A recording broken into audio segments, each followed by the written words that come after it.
News and Weather Authority. This is Local 6 Today in high definition. It is 5 o'clock, and thanks for starting your Tuesday off with us. We'll be joined by Marissa Holloway shortly. She's going to be live at Brookport, Illinois. And a lot of people were emailing us or Facebooking yesterday wanting to know, what can I do to help? I'd like to volunteer. I'd like to donate something. And we'll have a better idea today.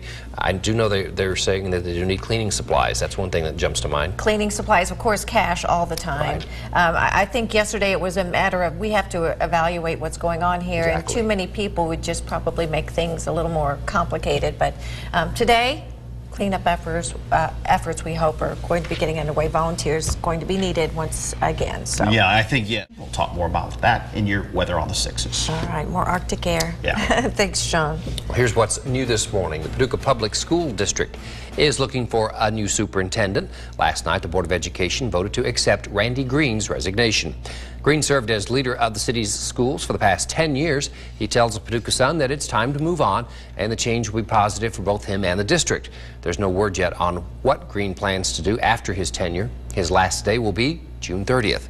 The board approved a contract with the Kentucky Schools Board of Association to begin a search for Green's replacement, and they hope to select that new replacement by May. Voters in Albuquerque, New Mexico will decide today whether to ban late-term abortions. The referendum is believed to be the first of its kind in the country and is being watched as a possible new front for activism in the abortion wars. If the referendum passes, a legal challenge is expected. Attorney General Gary King believes the law is unconstitutional. Now the latest on the NSA surveillance. We're getting a first look this morning of an original court file that allowed the controversial program. Late last night, the Obama administration released hundreds of pages of newly declassified documents related to NSA surveillance. Now, they include an 87-page ruling in which the Foreign Intelligence Surveillance Court first approved a program to systematically track Americans' emails during the Bush administration. They also show that the agency vowed repeatedly to fix its collection errors. Court records from 2009 say that after repeated assurances the NSA would obey the court's rules, it acknowledged that it had collected material improperly. In one case, it blamed poor management, lack of involvement by compliance officials, and a lack of internal verification procedures, not by bad faith. NATO officials are investigating an attack this morning on a supply truck in Pakistan. Yesterday, 4 gunmen killed the driver of the vehicle and set the truck on fire. There was no immediate claim of responsibility, but the Taliban have attacked NATO supply trucks in the past. Explosions near the Iranian embassy in Lebanon's capital have killed 23 people. In this video, you can see extensive damage to nearby buildings and the Iranian mission. The blast happened earlier this morning, and the cause is still not known. Happening now in areas affected by Sunday's storms. National Weather Service employees plan to be out in the areas hardest hit by the storms again today, including Livingston County, Kentucky. There are no reports of deaths or injuries in Livingston County, but there is a lot of damage. County Judge Chris Lasher says more than 20 houses were significantly damaged and at least 6 were destroyed. Judge Lasher says clearing the streets is the biggest challenge. And that's usually the problem that people face in these kind of disasters, is dealing with the debris, both from the homeowner's perspective and the county's perspective, is dealing with that debris. Judge Lasher says the county has applied for financial assistance from the government, but he doubts the damage meets the threshold to receive help. In Washington, Illinois, that EF4 tornado that hit damaged up to 500 homes. The National Weather Service says the twister was on the ground for just over 46 miles. This is a tornado that went through the city. Chris and Mandy Lancaster kept their camera on even as the tornado started to destroy their home. Fortunately, everyone inside that home survived. This is what their home looks like now. Everything's pretty much gone. The homeowners say they can barely recognize it. I don't know where to go. I don't know what to do. All I can do is just stand here and look at it. We'll also be continuing our coverage of the devastation in Brookport, Illinois. Local 6's Marissa Holloway will join us live from the city in about 20 minutes. Now, weather on the 6s. Thank you, John. Happening next, our home for the holidays ends this week. Fleming Furniture and Ashley Furniture Home Store are giving away a $3,000 shopping spree to one lucky viewer. You can still get your chance to win, though. Log on to our web channel, WPSD Local6.com. Click on the Contests and Promotions tab and then find the Home for the Holidays giveaway. Again, you have until this Thursday, November 21st, to enter, and we will announce the winner on Friday, the 22nd. Still ahead on Local 6 today, we'll be back in Brookport to check out the damage and the progress this morning. We are bringing you live coverage again this morning on the aftermath of Sunday's storms. Local 6's Marissa Hollowed will join us after the break with what's ahead for the community today. And Weather Authority John Champion will be in next with the weather on the 6s. Right now, 5:13. You're watching Local 6 today. To what's new now and the latest on the Brookport devastation. We're expected to get a clearer picture this morning of the scale of damage from Sunday's deadly storms. More than 80 tornadoes were reported in the Midwest, killing 6 people in Illinois alone. And yesterday, Governor Pat Quinn declared 7 counties disaster areas. One of them, of course, is the town of Brookport, where 3 people died. Local 6's Marissa Hollowed joins us live from there with what's ahead for the community. Good morning, Marissa. Good morning, Mike. Good morning, Johnette. Well, Illinois state officials, including Governor Pat Quinn, have been touring all of the damaged communities, and you can see the damage here for yourself. Everything completely blown over here in this area, just lots of wreckage, and there are plenty of things we can't see this morning. The heartache, the loss of loved ones, the sadness, and Governor Pat Quinn did have a message for everybody, a message of hope. He said that the state of Illinois has the federal government's support in any assistance it needs. But he also reminded people that they need to take the initiative, be productive while they are waiting for assistance. An emergency management agent explained how. Make sure that you're making contact with your insurance companies as soon as possible. Make sure that you're reporting any damage that you have to local authorities. Take pictures of your property. Make sure that you're documenting and accounting for all of those things that happen. Documentation, an important part of that process. And Governor Quinn declared Massac County a state disaster area earlier yesterday. And people in Wayne, Wabash, and Pope County will hear today that their area is going to become a disaster area as well. And the governor says that that will also help in getting state resources to help with the cleanup. Live in Brookport, Illinois this morning, I'm Marissa Hollowed, WPSD Local 6. All right, thanks, Marissa. A curfew was put in place in the city again yesterday. It will be lifted at 6 this morning. And while we're seeing plenty of damage and destruction in Brookport, Illinois, we're also hearing some stories of hope and survival. Penny Burke's mobile home in Massac County was destroyed by the storms, but Burke is thankful that the storms only took away her home and not her life. She says her 70-year-old mother got tossed around inside that house as the tornado tore through. The tornado picked her up and threw her into the wall, threw him into the wall. I was in the bathroom, and I was able to crawl down the hall to the bedroom, and as I did, I covered myself with her, and then the debris started falling on us, and then it was over. Fortunately for Burke, she does have a comfortable place to sleep now. She works at a hotel in Paducah, and her boss is letting her stay there free. And here's how you can help the storm victims in Brookport. Starting today, several agencies are going to be accepting supplies. Those items include hygiene products, cleaning supplies, water and food, and cold weather clothing. You can drop off items from 9 to 5 at Paducah Fire Station 1, Station 1, that's on Washington Drive, Mercy Regional Station 1 on Coleman Road, or Lone Oak Fire Station 1 on Cave Thomas Drive. All right, still to come, more trouble for President Obama. The rocky rollout of the new health care plan is driving the president's popularity to the floor. We'll have the numbers from the latest polls just ahead. Plus, Dow Jones has hit a new milestone on Wall Street. We'll have details on the record-setting average next. You're watching WPSD Local 6 today. Your breaking news and weather authority with Mike Mallory, Johnette Warwick, Marissa Hollowed, and weather authority John Champion.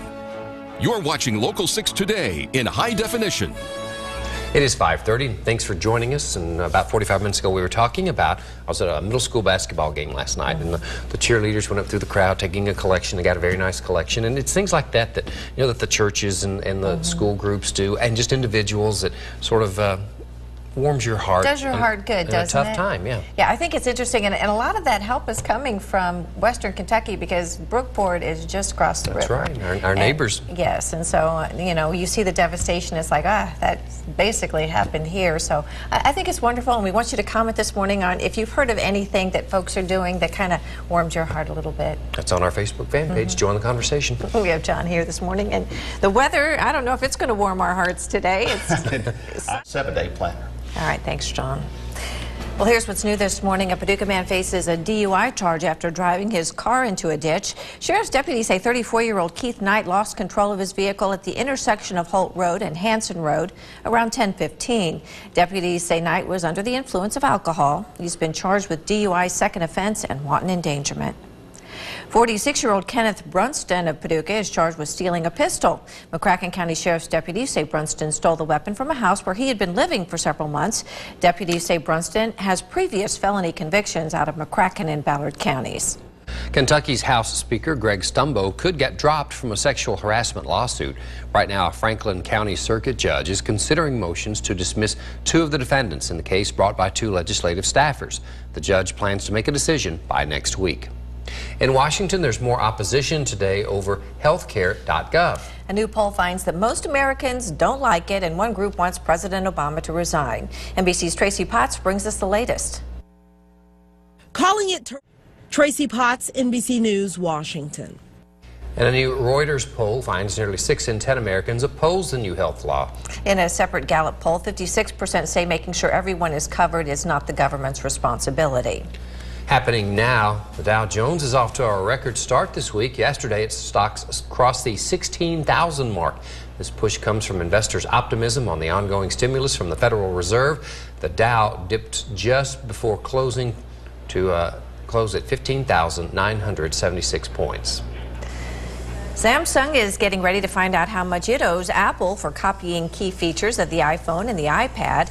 Apple demanded $380 million, but Samsung says it owes $52 million for using features such as pinch to zoom.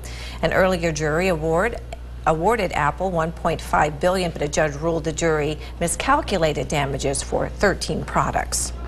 Happening next, don't forget to pick up an extra turkey the next time you go grocery shopping. Our Turkey Total campaign is going on right now to help local families enjoy Thanksgiving. The event's going to run until November 25th. All you have to do is pick up an extra turkey and drop it off at the provided freezer at participating stores. We do have a list of participating stores in West Kentucky, Southern Illinois, and Northwest Tennessee on our web channel. Just head to WPSD Local6.com. Now, weather on the 6s. And on our Facebook fan page, we've been following your comments on acts of kindness that make you proud to be from this area. Yeah, sometimes tragedy does bring out the best in all of us. So this morning we want to hear your feel-good stories about, the tornado, but also about anything else where you've seen people behave in wondrous ways and that tend to come out during unfortunate circumstances. Here are some of your thoughts. We'll start with Missy Thompson, and she says, good friends of mine have set up animal shelters at the landing strip for homeless pets to get foster care until they can get forever homes. I have had so many phone calls and text messages asking, what can I do? It does a heart good to see local folks come together and be good neighbors to those who need it. And Laura Hanson Clark says, I am proud that I work for such a giving back to the community kind of boss. Subway area restaurants are coming together to feed those involved in the tragedy, and they've already been in contact with someone to find out where they are waiting for cleanup crews to be as well. It is awesome to witness a multi-unit restaurant owner get just as dirty as his employees to help others in the community. I think we heard about Jimmy John's yesterday, sending subs out to feed some of the folks who were the first responders and some of the people who were homeless and in the shelter and those kinds of things. Sandwich places are stepping up big. We'll keep the comments coming. We'll share your thoughts ahead on Local 6 Today. I'm Marissa Hollowed, live in Brookport this morning. We have continuing coverage on the damage from Sunday's tornado. Kids go back to school today. We'll be talking about that coming up on WPSD Local 6 Today. It's 5:42, and here's what's new this morning as far as the Brookport devastation. Damage evaluations begin today in Brookport, Illinois, when a curfew gets lifted in about 20 minutes. The Red Cross will be sending in volunteers to determine where help is needed most. Now we have Local 6's Marissa Hollowed joining us live from Brookport with a look at what volunteers can expect to see today. Good morning, Marissa. Good morning, Jonna. Good morning, Mike. Well, this morning what we are seeing here is a lot of frost on all of this. You can see this TV here in the pile just covered in frost. It is cold out here this morning. And there is some good news, though, for this small city this morning. Slowly but surely, the community does appear to be coming back to life. Now, the power has been restored here across the city. Ameren officials say there will be some crews here, but others will be leaving for other towns affected by the storms. Also, it's back to school today for Massac County students. That's for everyone except for Brookport Elementary School students. Now, for middle and high school students in Brookport, the city has set up 3 pickup locations today. Those are the corner of Pell and Unionville Road. That's close to where we are right now. Also, in front of Brookport Elementary and in front of Barney's Market. Buses will be at those locations at 7:30 this morning. There are some restrictions, though, to take note of. The US 45 Ohio River Brookport Bridge is still closed this morning, and right now the curfew is still in effect. It will end at 6 a.m. today. Reporting live from Brookport, Illinois, I'm Marissa Holloway, WPSD Local 6. All right, thank you, Marissa. And with so much work to do across Brookport, there is a call for volunteers. If you'd like to help, there will be a sign up at Unity School from 8 until 4, or 8 in the morning until 4 in the afternoon tomorrow. Organizations will then contact you with a variety of tasks across the city. If you're someone in need of aid or you know someone who needs help, there's a sign up today for you. You can register at the Brookport City Council chambers from 8 until 4. You can also register by phone. The number to call is 618-564-2351. We'll be continuing our coverage of the Brookport devastation in the next hour of Local 6 Today. Marissa's going to be at the city all morning finding out the latest in cleanup efforts there. For more information on how to help those affected by the storms or to get help, you can stay with us this morning right here on Local 6. You're watching Local 6 Today, and Weather Authority John Champion's in next with your weather on the 6s. And then Jen King will have this morning's business briefs. Walmart accused of illegally firing workers, and the post office hoping a wave of Harry Potter's magic wand will help boost sales. It's all coming up in the Bloomberg Business Report. And on our Facebook fan page, we want to hear some of the stories that you're hearing, that maybe you're a part of, as far as people getting together, donating, those taking heartwarming collections. stories. Yeah, for the Brookport folks, or just anything in general, I guess. Yeah, really. because sometimes in severe circumstances, people come together, and it's a really nice thing. So comment on our Facebook fan page. Right now, you're watching WPSD Local 6 Today.